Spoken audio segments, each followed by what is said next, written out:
Daktari mtazamaji, karibu kwa kipindi cha Tamrini ambapo tutakuwa na mazungumzo ya moja kwa moja siku hii ya leo, taifa likiadhimisha siku ya katiba. Mtazamaji, kumbuka mtazamaji, leo tunaadhimisha siku ya katiba na siku muhimu inayotukumbusha safari ya taifa katika kujenga taifa linalozingatia utawala wa sheria, haki za kibinadamu, demokrasia na uwajibikaji wa viongozi. Katiba ya Kenya mwaka 2010 iliweka msingi mpya wa utawala kwa kuimarisha ugatuzi wa madaraka, kulinda haki na uhuru wa wananchi na kuweka bayana wajibu wa taasisi za serikali pamoja na viongozi kwa wananchi. Lakini zaidi ya kuwa na waraka wa kisheria, katiba ni kwa jamii unaelezea namna taifa linapaswa kuongozwa na namna haki na wajibu wa kila Mkenya vinavyopaswa kuheshimiwa. Hata hivyo, zaidi ya mwongo mmoja tangu kupitishwa kwake, mjadala bado unaendelea kuhusu kiwango ambacho misingi ya katiba inatekelezwa katika maisha ya kila siku, kuanzia katika ulinzi wa haki za wananchi, uwajibikaji wa viongozi, uhuru wa taasisi, upatikanaji wa huduma za umma hadi ushiriki wa wananchi katika uongozi na maamuzi ya kitaifa. Katika maadhimisho haya tunatazama maana ya katiba kwa mwananchi wa kawaida, mafanikio yaliyopatikana tangu mwaka 2010, changamoto zinazokabili utekelezaji wake na hatua zinazohitajika ili katiba isiwe tu hati ya kisheria bali iwe chombo kinachogusa maisha ya kila Mkenya. Na mtazamaji, katika studio zetu ili kunisaidia kufafanua na kudadafua kwa kina masuala haya nzima ya katiba na sheria kwa jumla, ninayo Harrison Kinyanjui ambaye ni wakili katika mahakama ya upeo, ambaye atatupatia tu parawanja na picha kamili kuhusiana na swala nzima la katiba. Karibu sana wakili Harrison kwenye studio zetu. Asante sana. Ubuheri wa afya. Nashukuru sana. Na watazamaji wako pia. Naam. Vile vile. Nataka tuanzie tu moja kwa moja. Tunapoadhimisha siku hii ya katiba, tuko wapi kama taifa? Jambo la kusikitisha ni kwamba walio na wadhifa na mamlaka ya kisheria kwangu mimi, kwa maoni yangu, naona wameweka vikwazo vingi ambavyo vinakabili utekelezaji wa maadili na pia kufuatilia maagizo ya katiba. Hususan katika siasa, waona wanasiasa hii leo hawajaweza kuchambua katiba yenyewe. Hata mimi na shaka nikitazamia, singependa kumwingilia mwanasiasa yeyote yule, lakini ukiwaalika hawa wanasiasa waje hapa waulize, je, waifahamu katiba ambao wewe ulichukua kiapo ukaapa utailinda hii katiba, utaitekeleza hii katiba na utaifuata hii katiba, maagizo yake na maadili ambayo yametajwa pale.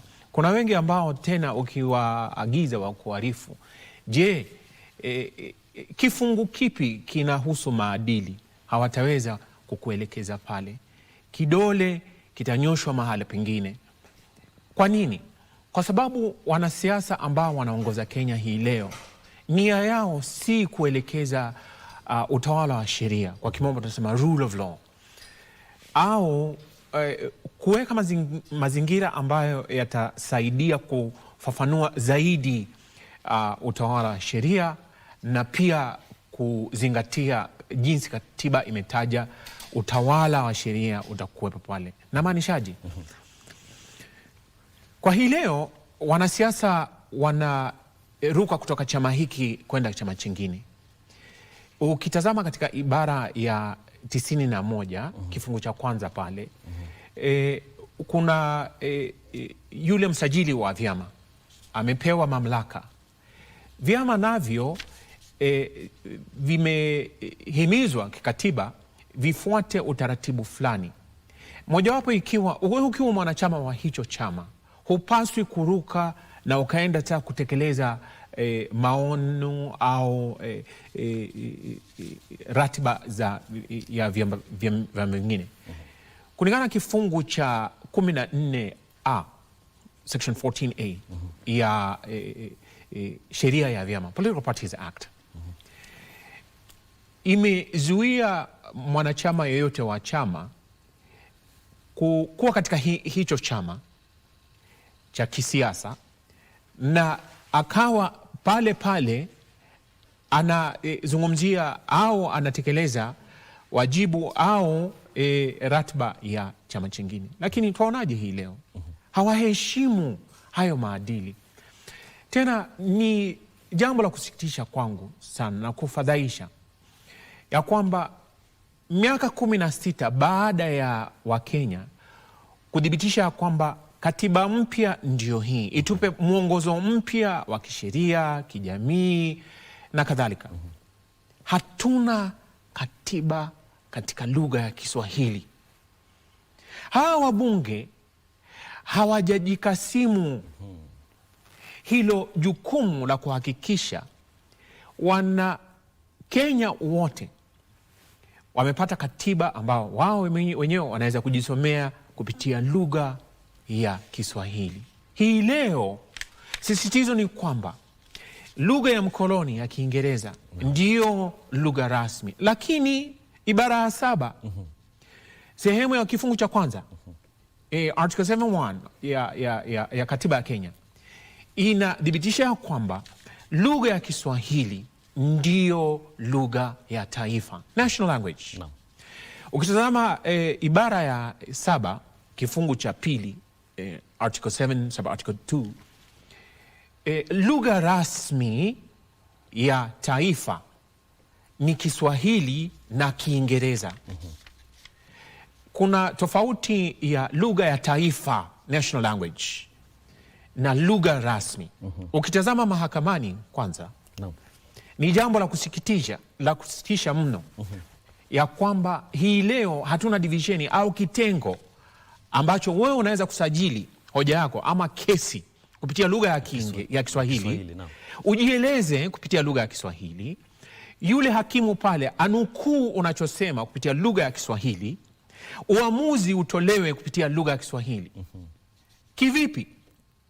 Kenya ni kama bado iko chini ya utawala mwongozo wa mkoloni. Hii ni kujidhalalisha. Wakenya ambao wanatarajia wale viongozi wamechukua wadhifa na wamemilikiwa huo wadhifa, wanamkosea Mkenya wa kawaida. Maanake huyo Mkenya wa kawaida hawezi akachukua kiboko akamchapa yule, akamweleza lazima utekeleze wajibu wa kuhakikisha kwamba tuna kitengo mahakamani, ili mimi kama Mkenya nikaweza kujieleza na nikapeleka hoja yangu ikatatuliwa kupitia lugha ya Kiswahili. Kivipi na katiba pale? Miaka 16 hatuna hayo. Tulisajili na maanake singeweza kuyafafanua hayo zaidi, maanake hoja imo mahakamani ambapo tumelalama ya kwamba jambo hilo halijazingatiwa kamwe na jaji mkuu, na ni jambo pia la kufadhaisha ya kwamba mahakama ina ukiritimba, kwa kimombo tunasema monopoly, ukiritimba wa kutoa huduma za sheria kupitia mahakama. Wewe ukipata mzozo na mwenzako, huwezi ukasema basi sisi tunatoa huo mzozo hapa na huu uamuzi ndio huu utakufunga wewe. Huna hayo mamlaka. Mamlaka yamekasimiwa, yamekabidhiwa idara ya mahakama. Sasa hii idara ya mahakama, unaposajili kesi mahakamani kupitia ibara ya 48 article 48, wewe una haki ya kupata haki bila kizuizi. Hii leo kizuizi kikubwa ni kwamba Mkenya wa kawaida imesisitizwa kwamba lazima upitie katika chombo ambacho kitakupeleka pale mahakamani, simu ya rununu au chochote ambacho utatumia ili uingie mtandaoni. Lakini mahakama ipo kulingana na ibara ya 50 ya kifungu cha 2(d) article 50 sub article 2(d). Mahakama inayokubalika kisheria, kikatiba, ni ile imetengwa kikatiba. Basi yule hakimu au yule jaji akiwa pale nyumbani mwake na umeingia mahakamani ile wanaita online, hakika yeye hajatimiza agizo na mamlaka ya ibara 50 kifungu cha 2(d) ya katiba. Na wanaona ni sawa na wanakiuka hiyo katiba. Hii ni idara ya mahakama. Ni aibu kubwa ya kwamba hii leo mwaka 2026 miaka 16 baada ya sisi kupitisha hiyo katiba, bado tumeingia na tumeshikwa na mkoloni. Maanake hakuna Mwafrika anayemiliki mtandao. Simu ya rununu hapa hatutengenezi sisi. Tena mfumo ambao unaingia katika mtandao ni ule ule wa mkoloni. Safaricom inamilikiwa na nani? Na mkoloni. Na hivi majuzi imekuwa jambo la aibu sana kuwa rais wa Kenya anasema tuuze hati zetu kwa Safaricom. Nataka ni kuingilie kati. Umeligusia zile upungufu tunayo tangu tupate katiba huu mpya mwaka 2010, miaka 16 baadaye. Je, unahisi tatizo ni katiba ama ni kutekeleza katiba, ama utekelezaji wa katiba hiyo? Utekelezaji wa katiba ndio upungufu upo pale. Na lengo na shabaha la kuwa na makamishna ambao wamekabidhiwa mamlaka ya kuhakikisha kwamba kitengo wanachoongoza kama tuseme ya EACC, maadili na uadilifu, kupambana na ufisadi. Mkenya wa kawaida tegemeo lake ni kwamba idara ya EACC, kitengo cha EACC kitahakikisha kwamba kulingana na ibara ya 79 ya katiba ya Kenya, maadili ya ambao wametajwa pale yatatekelezwa. Wangapi ambao hii leo umewaona mahakamani wameenda pale, wamesimama kizimbani, wameagizwa wao wajibu umekosa uadilifu? Hajaiba, hajaenda kumkata yeyote yule na panga au kumdhulumu jinsi ingine, lakini ni maadili, lack of integrity kwa kimombo. EACC hajatekeleza hayo. Mimi bado nasubiri nimuone mmoja wapo yule tena, zaidi ya kushikwa na rushwa. Lakini pia tukitaja kushikwa na rushwa, huyu ambaye amepatikana na hatia ya kuwa amepokea rushwa, kulingana na sheria ya rushwa inaitwa kwa kimombo Bribery Act, na unuruhusu niendekano kidogo tu. Jameni, mbona hatuna sheria hata mmoja kupitia lugha ya Kiswahili? Na hii ni nchi ambao sisi tumepata miaka ngapi nakuuliza Khalid? Jamii, miaka ngapi? Tuna wasomi ambao wako hapa kando hapa hivi University of Nairobi, lakini hawatekelezi. Kwa hivyo jambo la kusikitisha ni kwamba Mkenya anatozwa kodi, na hiyo kodi inawalipa hawa ambao wanafaa watekeleze maagizo na chochote kilicho katika katiba, lakini hawatekelezi.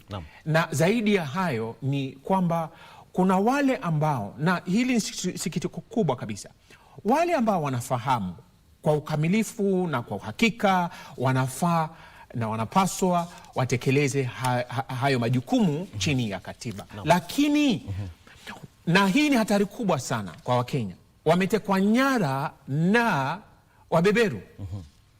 Hii leo hupati beberu anakutokea hivi, anakutolea bastola na mimi nitakulenga. Hawafanyi hivyo.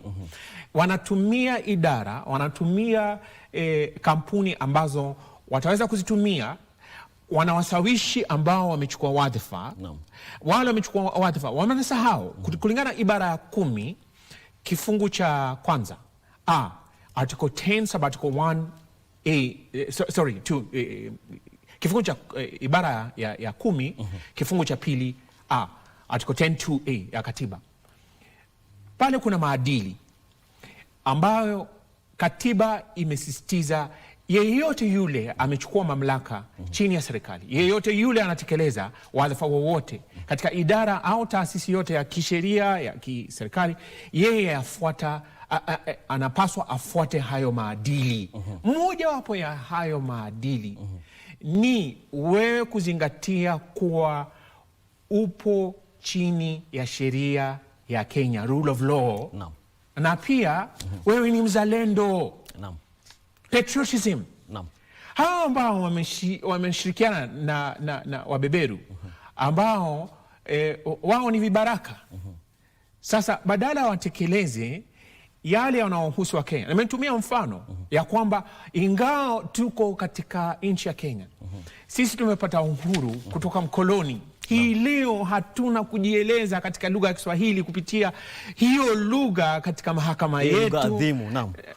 Wao na sasa ni uchungu. Wao ndio wamemkosea Mkenya. Manake Mkenya amewakasimu huo wadhifa. Na wao sijui kama wanapokea rushwa humu nchini, sijui kama wananong'onezwa hivi, sielewi. Lakini lazima Mkenya aelewe kupitia hiyo ibara ya 10 kifungu cha 2A.